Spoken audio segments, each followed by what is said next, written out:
Assalamualaikum warahmatullahi wabarakatuh. Waalaikumsalam. Saat ini saya di sini untuk mensosialisasikan tentang netralisasi ASN. Kita ASN harus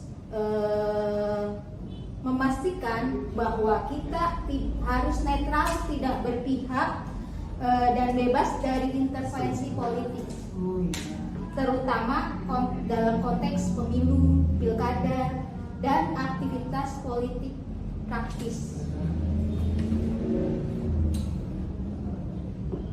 Hal tersebut terdapat dalam Undang-Undang Nomor 20 Tahun 2023 tentang ASN yang diperkuat dengan Peraturan Pemerintah Nomor 94 Tahun 2021 tentang disiplin PNS. Contoh-contoh ASN dilarang apa saja? Seperti pertama, menjadi anggota atau pengurus partai politik, menghadiri kampanye atau deklarasi calon, menggunakan fasilitas negara untuk kepentingan politik. Misalnya kita dibeli inventaris mobil, lalu inventaris mobil tersebut digunakan untuk aktivitas politik, itu nggak boleh. Mobil dinas nggak boleh. Ya, jelas. Mau diganti plat nomornya gitu ya? Nggak boleh. Bahaya. Mengunggah dukungan politik di sosial media misalnya, itu juga nggak boleh. Makanya kita sebagai ASN memang harus hati-hati dalam bertindak, terutama kalau terhadap orang terdekat kita. Ya, misalnya pacar atau calon suami atau misalnya nggak boleh ya? Nggak boleh.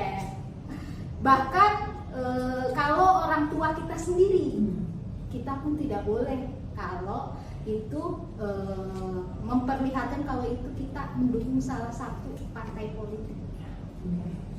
Seperti itu. Karena kalau kita terlihat mendukung salah satu partai politik, kita akan mendapatkan sanksi, dari sanksi ringan, sedang, sampai sanksi berat. Sanksi ringan itu bisa dalam bentuk teguran. Kalau sanksi sedang bisa dalam bentuk pemotongan gaji atau tunjangan kinerja, bisa jadi, atau juga penurunan pangkat. Nah, kalau yang hukuman yang disiplin yang berat itu bisa penurunan jabatan dan pemberhentian tidak hormat. Nah, itu sangat bahaya. Makanya kita sebagai ASN harus sangat berhati-hati. Bahkan misalnya kita mau berfoto saja, kita harus lihat dulu. Terkadang yang kita nggak sadar nih, tangannya bergerak dengan sendirinya. Ngasih kode ya? Iya, ngasih kode misalnya satu. Nah, itu kadang kita tidak disadari. Nah, itu makanya kita sebagai ASN harus berhati-hati. Tujuannya netralisasi ASN untuk apa? Yaitu menjaga profesional birokrasi, mencegah penyalahgunaan kekuasaan, menjamin pelayanan publik tetap objektif, dan menciptakan pemilu yang jujur dan adil. Demikian sosialisasi dari saya ucapkan terima kasih. Assalamualaikum warahmatullahi wabarakatuh. Waalaikumsalam warahmatullahi wabarakatuh. Masuk. Gimana Mulia? Pak, ini saya mau melaporkan rencana kerja pembinaan saya, Pak, yang untuk bulan ini. Saya rencananya mau melakukan pembinaan di perusahaan di daerah kabupaten, Pak. Ya. Tepatnya di Gunung Jati. Ya. Saya memilih perusahaan ini dari rencana kerja yang diberikan oleh bidang, Pak. Ya. Yang diberikan pengawas ya. Iya. Nah, itu setelah itu dari daftar yang ada saya lihat perusahaan ini di wajib lapor ketenaga kerjaannya sudah melaporkan tapi belum melaporkan secara berkala, Pak. Terakhir dia melaporkan tahun 2018, makanya saya mau melakukan pembinaan ke perusahaan. Nah, ini udah dipastikan belum Bu untuk keberadaannya karena terakhir 2018. Apakah sudah dilihat di map? Apakah masih beroperasi atau gimana? Masih sih Pak, masih beroperasi, kebetulan di Google ada, masih operasional. Saya mau melakukan pembinaan perusahaan ini, saya maksudnya gini, kenapa perusahaan itu belum melaporkan secara berkala? Barangkali perusahaan tersebut tidak memahami kalau setiap perusahaan itu harus melaporkan secara berkala 1 tahun sekali. Selain itu di wajib lapor ketenaga kerjaannya juga dia tidak menyantumkan waktu kerja, waktu istirahat, Pak. Mungkin perusahaan tersebut belum memahami waktu kerja, waktu istirahat yang berlaku di Indonesia seperti apa. Makanya nanti saya akan memberikan pembinaan tentang waktu kerja, waktu istirahat juga. Perusahaan ini. Misalnya ini ya, mungkin nanti dilihat berarti wajib lapornya untuk dilakukan secara berkala ya Bu ya. Terus norma kerja yang lainnya juga Bu nanti dicoba diperhatikan. Apakah hubungan kerja seperti apa, waktu kerjanya dan jaminan sosialnya. Nanti kalau sudah sesuai dengan RK yang diberikan kepada pengawas, kemudian ini dilaksanakan ya. Ini dilaksanakan. Nanti buat laporannya. Gitu. Ya, baik. Ya. Terima kasih Pak.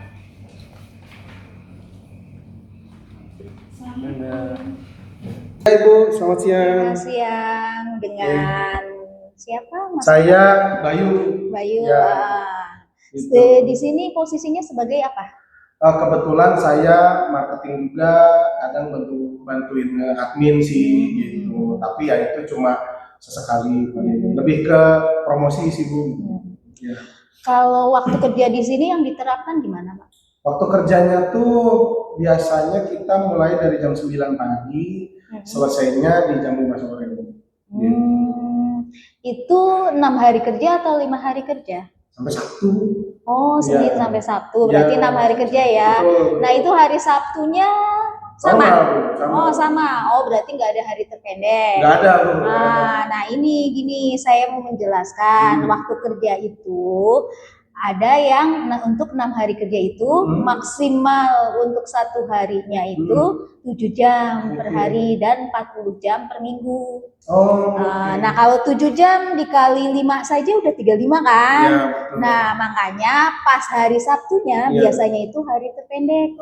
Biasanya pulangnya lebih cepat. Kalau misalnya biasanya masuk jam 9 pulang jam 5 itu maka pulangnya jadi jam 3. Karena kan terjadi kelebihan 2 jam secara otomatis ya. Karena ini waktu kerjanya sama terus. Nah kalau di sini dihitung lembur nggak yang 2 jam itu? Di sini sementara ini belum sih Bu. Cuma ya kadang juga kalau dikasih lebihan ya itu pun biasanya kebijaksanaan aja sih. Oh bukan upah lembur ya? Ya bukan upah lembur secara khusus gitu. Iya. Nah terkait penghitungan upah lembur udah paham belum? Belum pernah. Belum. Nah di sini upahnya gimana nih? Apa sih maksudnya? Kan jenis upah tuh kan ada yang upah pokok aja, all in ya. Ada juga yang upah pokok plus tunjangan tetap, ada juga yang upah pokok tunjangan tetap plus tunjangan tidak tetap. Nah komponen upahnya gimana di sini? All in semua di sini. All in, gaji pokok aja ya. Jadi pokoknya sebulan ya segitu. Nah contohnya nominalnya berapa yang Bapak? Biasanya 3.100.000.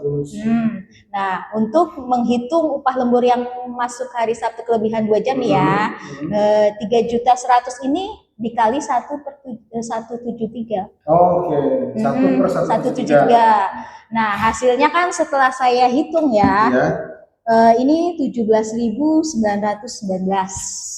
Itu per jamnya. Nah jam ini lembur ya, bukan, ini tuh maksudnya sebagai patokan penghitungan upah per jam. Karena setelah itu upah jam pertama itu dikali 1,5.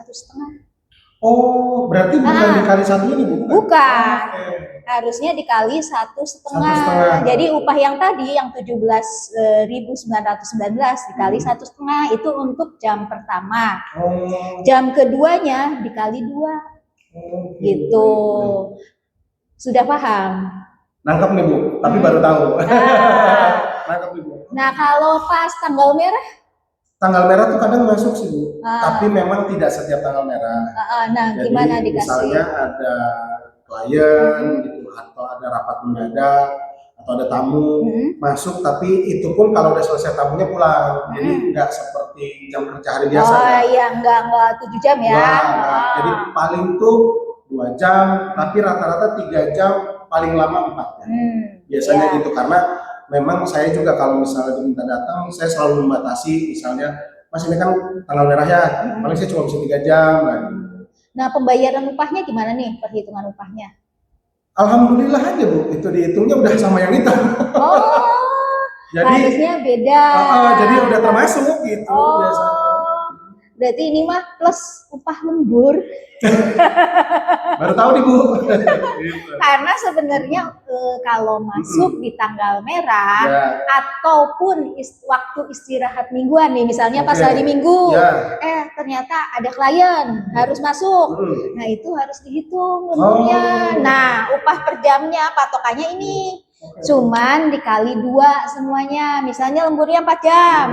Langsung upah per jam yang 17.919 dikali 2 dikali jam lemburnya Jam berapa? lemburnya misal 3 jam. Jadi kali 2 kali 3 jam.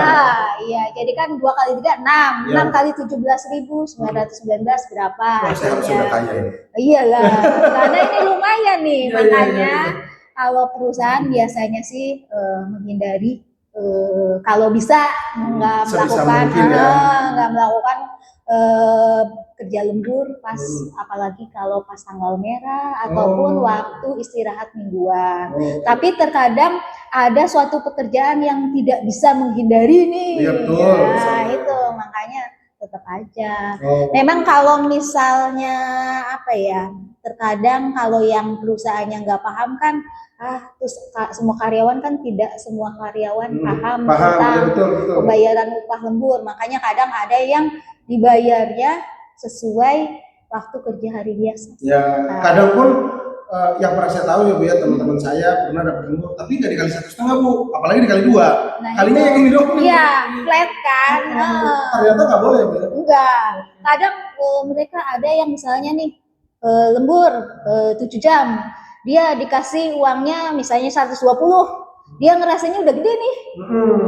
Alhamdulillah. Tambahan. Misalnya alhamdulillah dapat tambahan gitu kan ya. Ya tetap kalau sesuai hitungan sudah masuk. Berarti perusahaan harus membayar kekurangan pembayaran upah lembur tersebut. Oh, baik. Gitu. Nah biasanya ketahuannya kalau misalnya pengawas melakukan pemeriksaan. Karena namanya perusahaan, nggak semua perusahaan paham tentang upah lembur. Betul. Dan juga ada yang udah paham tapi nggak ada nggak ada budgetnya untuk membayar upah lembur. Kadang seperti itu. Siap. Sudah paham ya? Ya sekarang akhirnya paham. Nah, kemudian nanti harus dilaksanakan sesuai ketentuan ya. Baik. Tolong beritahu kepada pengusaha ataupun pimpinan untuk melaksanakan ketentuan upah lembur sesuai dengan Undang-Undang Ketenagakerjaan. Siap, nanti saya sampaikan. Jadi supaya saya upahnya juga naik. Iya. Baik, kan kalau karyawan sejahtera otomatis kan semangat. Betul. Perusahaan juga harusnya lebih produktif ya. Iya, ya sudah kalau siap. Kayak gitu. Ibu, baik. Saya ucapkan terima kasih. Sama-sama Ibu, terima kasih juga. Ya, Assalamualaikum warahmatullahi wabarakatuh. Ya Ibu, bangga. Assalamualaikum warahmatullahi wabarakatuh. Selamat siang Pak. Selamat siang, iya. Ada apa ini? Pak, saya mau melaporkan hasil pengujian terhadap pelanggaran norma ketenagakerjaan di sebuah perusahaan Pak. Nama perusahaannya PT Agribut Pak. Oh, iya. Nah, kemarinnya saya melakukan pemeriksaan berkala. Ternyata di perusahaan tersebut pada bulan kemarin pas tahun baru Islam karyawannya tetap masuk Pak. tapi tidak diberi upah lembur. Ini terkait pengaduan atau bukan ini? Bukan, ini pemeriksaan berkala. Berkala. Yang kemarin Bu Dian ke sana. Iya. Oh, Nah, ini iya. pas saya meriksa ternyata ada pelanggaran temuan itu. terhadap norma ketenagakerjaan. Bekerja Salah di satunya hari libur yaitu, resmi pemerintah ya. tentang upah lembur, Pak. Nah, itu dia pas hari libur tahun baru Islam, dia tetap masuk, kan itu tanggal merah, Pak. Iya. Hari libur nasional tapi masuk. Nah, cuman sayangnya masuk nggak dibayar upah lemburnya, Sama Pak. sekali nggak dibayar. Dia cuma diganti hari libur. Oh, pakainya ganti hari libur, digeser. Iya, digeser 1 hari karena kan Iya. ini usaha retail sih, Pak. Iya. Jadi kalau retail kan ya justru pas hari libur itu masih Lagi rame-ramenya ya. Iya, Nah, itu kan makanya gimana tuh ketentuannya tuh? Kan nggak boleh ya? iya, Digeser hari kalau libur. sesuai dengan ketentuan ketenagakerjaan kan nggak bisa, Pak. Otomatis makanya saya udah memberitahu ke perusahaan kalau ini tidak boleh diganti dengan hari libur, Ya. tapi upahnya harus tetap dibayar Bayar. sesuai ketentuan. Iya. 2 kali upah yang biasa karena itu hari libur resmi. Nah, ini saya sudah hitung, Pak. Memang nggak semua karyawannya masuk sih, Pak. Ada beberapa aja. Iya. Ya. Nah, itu ada 6 orang, Pak. Karena upahnya kan di situ. Ini bagian operator. Oh, ini ya, bagian ini ya. Yang di lapangan berarti ya. Bukan operator, Pak. Iya, bukan operator ya.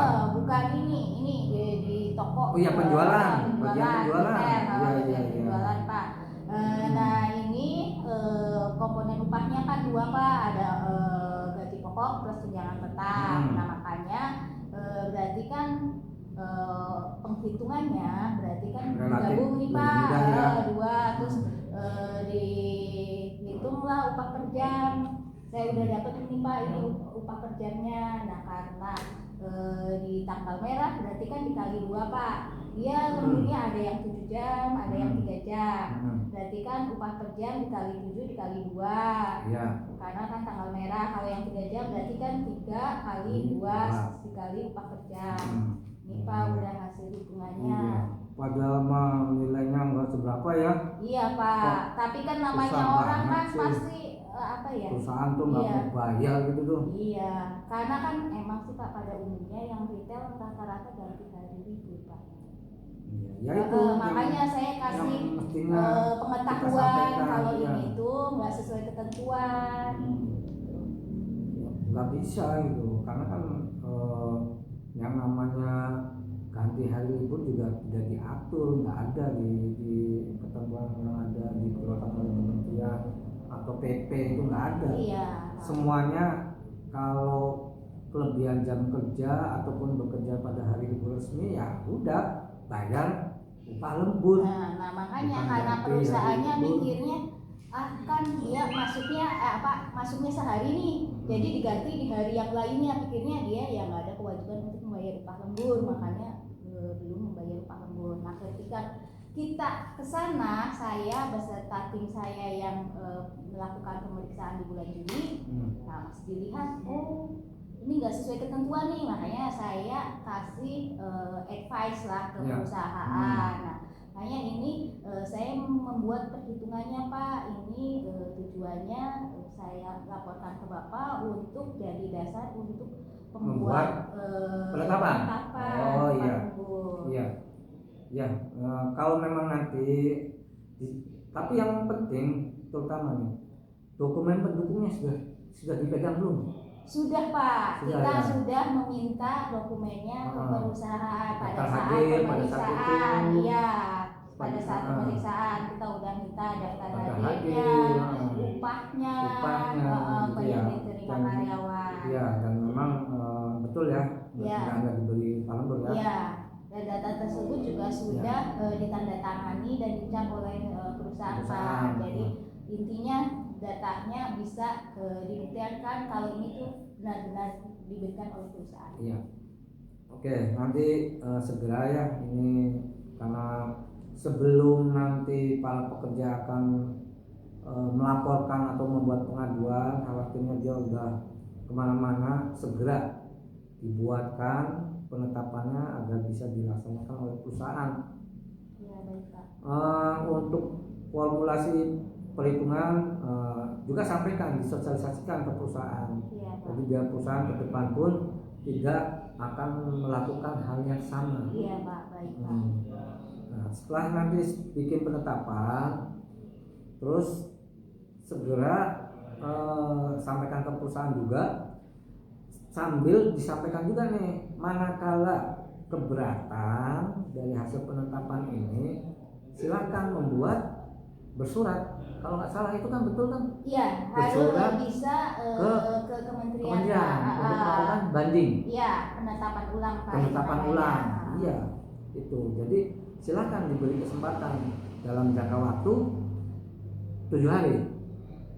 7 hari setelah menerima 7 hari kerja kan? Hmm. Itu kalau memang keberatan silakan untuk mengajukan penetapan ulang. Ya. Kalau memang dalam kurun waktu itu tidak ada, udah eksekusi saja, Ya. gitu ya. Ya. Oke, nanti terus kawal ini hasil dari penetapan ini supaya dipastikan benar-benar dilaksanakan. Ya, baik, Itu, Pak. kemudian terima kasih sudah melaksanakan pemeriksaan dan Ya, Pak. penetapan ini ditunggu segera ya. Ya, terima kasih Pak. Oke. Assalamualaikum. Salam. Siang Pak.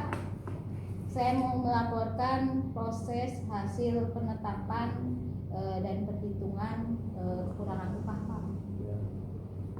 Ini salah satu perusahaan di Kabupaten Pak. Ini hasil dari pengaduan Saudara Bambang mengadukan ke lapor Menaker Pak. Terus kita melakukan pemeriksaan khusus. Setelah dilakukan pemeriksaan khusus, ternyata memang ada kekurangan pembayaran upah terhadap pekerja Pak. Ada di sini ada 4 orang Pak. Nah, masing-masing itu dari tahun kemarin, dari bulan Oktober sampai dengan bulan Juni yang kemarin Pak. Itu kekurangan upahnya. Masing-masing di sini ada rinciannya Pak. Sudah saya rincikan setiap bulannya kekurangannya berapa. Di situ nanti setelah penetapan ini dibuat, nanti saya akan kirimkan ke pengadu dan kepada perusahaan. Ini 1 orang ya Bu? Iya, ini per orang Pak. Per orang Sini, dari bulan Oktober ya? Ya, sampai dengan bulan Juni Pak. Ya. Nah, ini masing-masing orang ada yang kekurangan upahnya 20 juta, ada yang 15 juta, beda-beda Pak.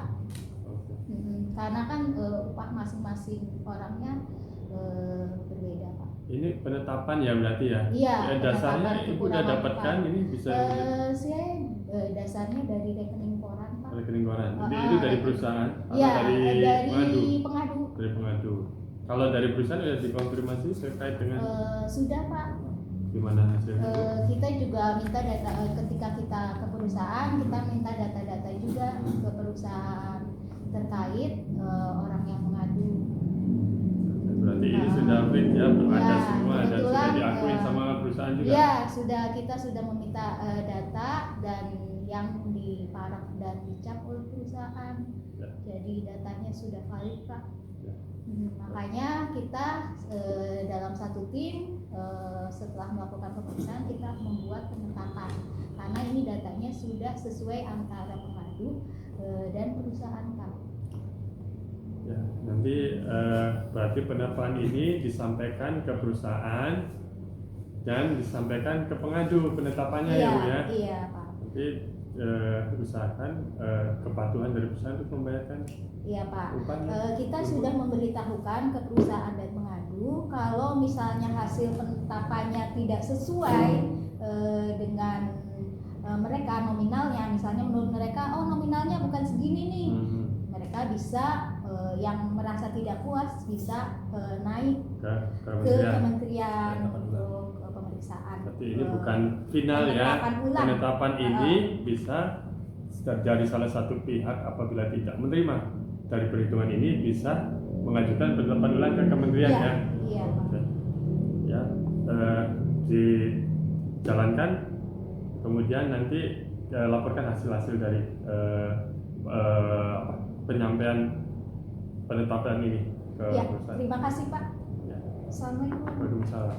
Pak, saya mau melaporkan pengujian di sebuah perusahaan outsourcing di wilayah kabupaten Pak yang kemarin melakukan eksus dari lapor Menaker Pak. Oh, tidak lanjut ini ya? Iya, pengaduan, pengaduan, iya. pengaduan dari lapor Menaker. Iya Pak. Oke, oke. Eh, Timnya siapa aja?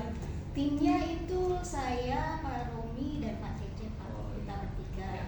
Kemarin kita sudah berkunjung ke perusahaan sesuai surat perintah tugas Pak. Poin apa yang dilakukan?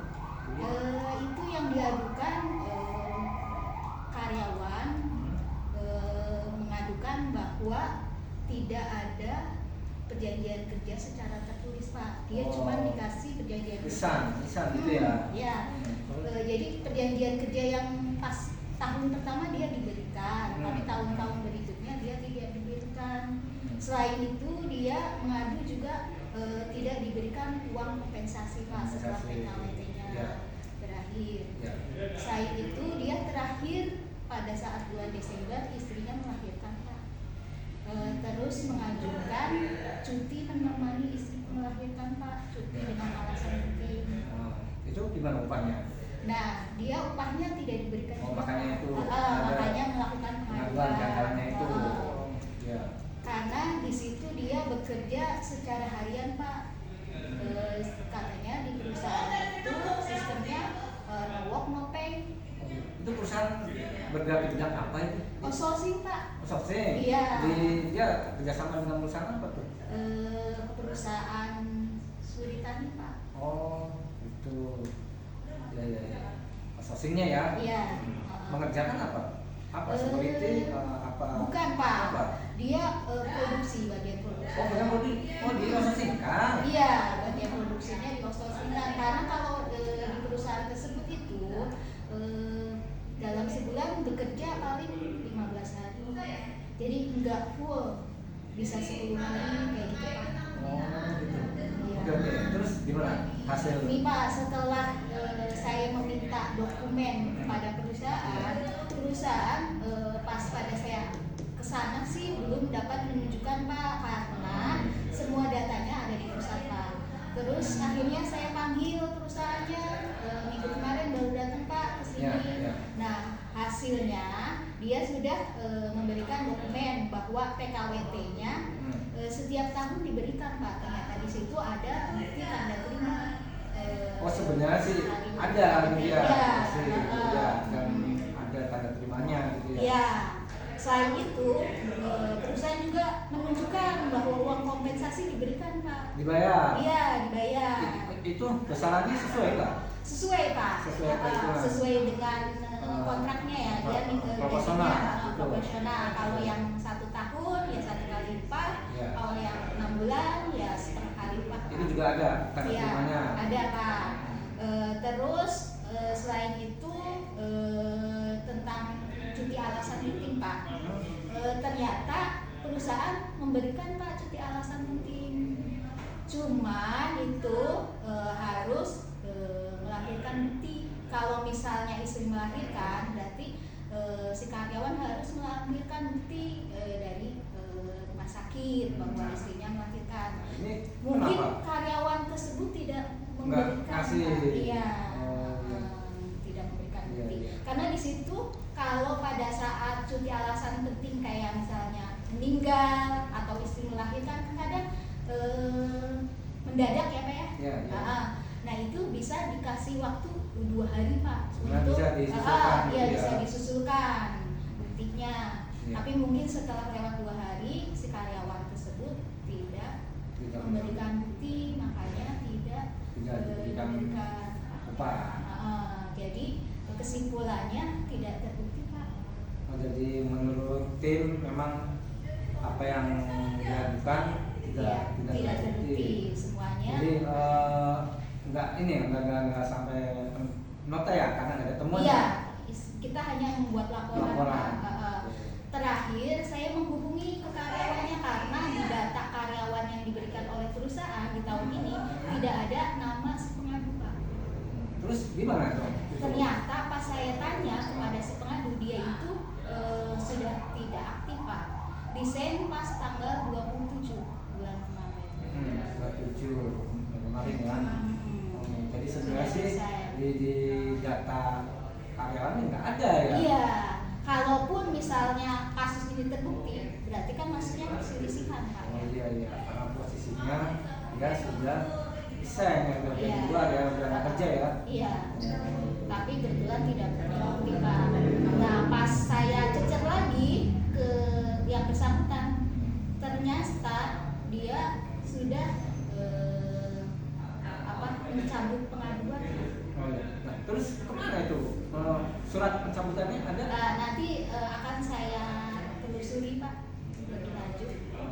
Jadi sekarang mah belum ditahan ya, Iya, pencabutannya ya. Hmm. Hanya menurut informasi dari mana? Iya, Informasi dari mana? informasi dari pengadu Pak. Dari pengadu. Tapi itu setelah Sempet ngobrol nyambung. panjang kali lebar. Iya. Sempat nyambung Iya. ya.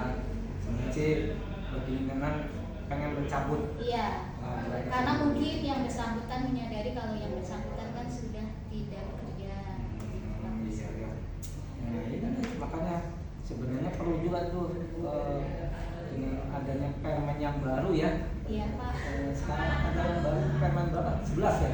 Iya, Permen 11. ya, yang mencabut permen ketiga ya. Iya. Nah perlunya itu sebelum melakukan pemeriksaan kita mengambil keterangan dulu pada pengadu, Iya gitu ya. Pak. Iya. Karena kemarin kan belum berlaku Pak. Iya. Iya.